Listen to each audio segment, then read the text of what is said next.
All right, moments ago, the man charged with assault after throwing a sandwich at a federal agent during President Trump's D.C. crime crackdown back in August was found not guilty by a federal jury. Sean Dunn was accused of throwing the sandwich at a CBP officer. He told reporters he believed that I was protecting the rights of immigrants.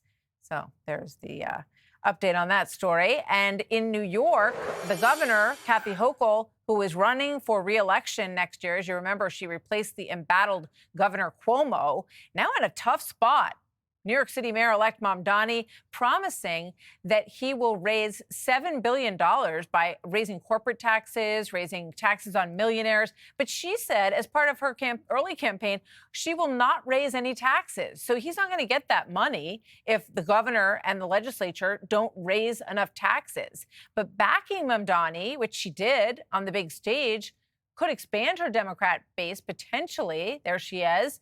But it's going to put her in a difficult spot. So joining me now is somebody who's being watched very closely in this story, New York Congresswoman Elise Stefanik, chairwoman of the House Republican leadership, obviously a very significant leader in the Republican Party. It's good to have you with us. Good to be with you, Martha. Stefanik. Are you going to run against Kathy Hochul for governor of New York State?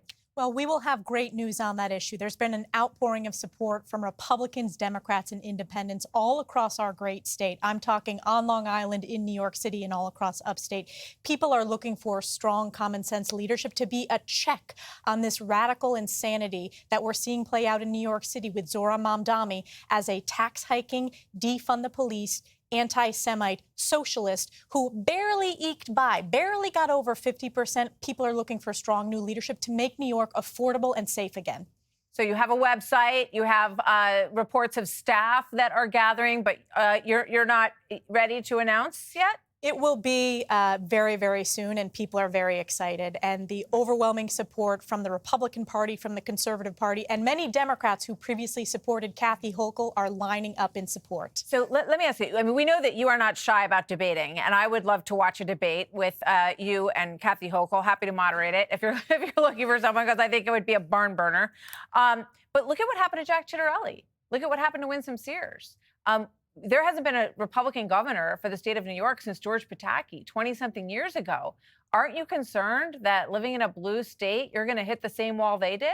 Well, people are very concerned about affordability, and I have a strong record of delivering for families. I negotiated and delivered the largest middle-class tax cut that was in the bill that we just passed in Congress. Kathy Hochul has a record and has led single-party Democrat rule, making it the most unaffordable state in the nation. We have the highest taxes, the highest energy prices, the highest utility prices, highest grocery prices, and rent that continues to skyrocket. And yet Democrats have controlled the governor's seat for 20 years next year, Martha. So we're going to have this conversation. I stand for cutting taxes, reducing regulation, lowering energy costs by unleashing energy independence right here in New York. This is a governor who supports a ban on fracking. Kathy Hochul supports a gas stove ban and has blocked pipelines. You know what the result of that is?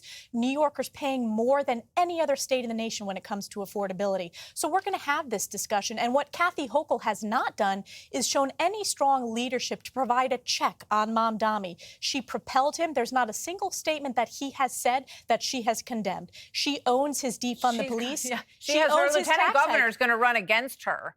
So this is her hand. Get messy. But she's saying that the shutdown is Republicans' fault. She says when your flight gets canceled, thank Trump and Washington Republicans. What will you say to that? I'll say to that is it was led by New York Democrats Chuck Schumer and Hakeem Jeffries, who voted against funding the government. And in Chuck Schumer's case, he has voted 14 times to shut down the government. That means that SNAP recipients, LIHEAP, which is important for home heating in a district like mine, all of our TSA agents, all of the aviation experts, they are at home today because of Chuck Schumer's failure. He needs to get back to work. And you know who's cheered Chuck Schumer along in his shutdown?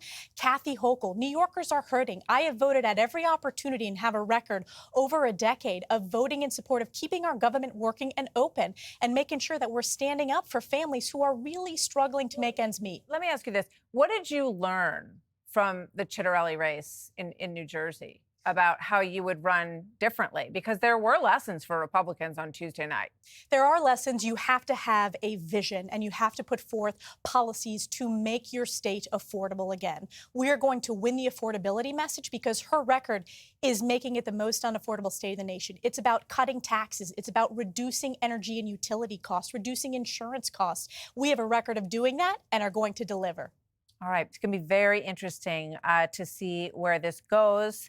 And you will be announcing next week, the week after that. Very What should soon. we expect? Very soon.